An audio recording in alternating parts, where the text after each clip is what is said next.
With this phrase, "He also made the stars," in Genesis 1:16, we have the answers to many of the questions astronomers have asked for centuries.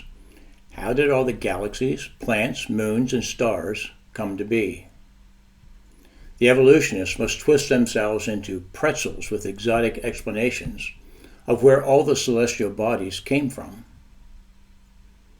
Proverbs 3:5, "Trust in the Lord with all your heart. Do not depend on your own understanding." Job 38:5, speaking of creation, "Who determined its dimensions and stretched out the surveying line?" God, the Lord, created the heavens and stretched them out. This is what the Lord says, your Redeemer and Creator. "I am the Lord, who made all things. I alone stretched out the heavens." I am the one who made the earth and created people to live on it. With my hands I stretched out the heavens, all the stars at my command. Yet you have forgotten the Lord your Creator, the one who stretched out the sky like a canopy and laid the foundations of the earth. The Lord made the earth by his power, and he preserves it by his wisdom. With his own understanding, he stretched out the heavens. This is the message from the Lord, who stretched out the heavens, laid the foundations of the earth, and formed the human spirit. I included all those scriptures to underscore something that God underscored by repeating it multiple times. He stretched out the heavens and is still stretching out the heavens. When Genesis was written, there was no definite Hebrew word for universe. They simply used the phrase, the heavens and the earth. When God tells us repeatedly that he stretched out the heavens, it is fair to conclude he stretched out the heavens. Scientists would agree with what the Bible tells us. The universe is expanding.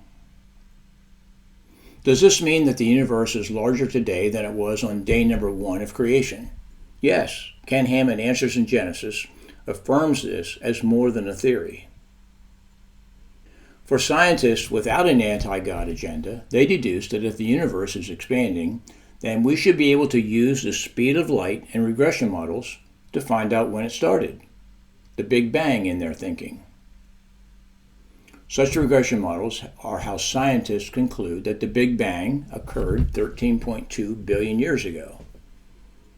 They assume, probably foolishly, that the expansion of the universe has always been at the same speed, which runs into a problem: entropy. Entropy is governed in the world of physics by the second law of thermodynamics. According to Ken Ham, everything left to itself tends to run down, go slower. It is not widely accepted, but there are recent studies that indicate the speed of light is slowing. Some even suggest that by using the measurements taken in 1657, 1875, and then in 1983, the speed of light billions of years ago could have been 186,000 miles per second, multiplied by a figure with 70 zeros after it. I reject the billions of years, but that aside, the measurements of 1657, 1875, and 1983 show a slowing in the speed of light. Let's get back to the so-called Big Bang of 13.2 billion years ago. Setting aside the 13.2 billion years, in Genesis 1:1 tells us this: "In the beginning, God created the heavens and the earth." That could have been quite the explosion. It depends on what you believe about the Genesis 1:1 text. If you believe that Genesis 1:1 is just a summary account of all that follows in the creation text through Genesis 2:4, then you can dismiss what I'm about to say, and you might be right. But if Genesis 1:1 is not just a summary of all that follows in the text, then maybe the creation of all matter, unformed as it was, may well have created quite the ruckus. You might even say that it exploded forth from the breath of God. Let's go to the other end of the Bible for some support for this idea. Revelation 20:11. "Then I saw a great white throne and him who was seated on it. The earth and the heavens fled from his presence, and there was no place for them. If the uncreation of the heavens and earth is described as having fled away, surely it is possible that all matter appeared in much the same rapid, explosive way.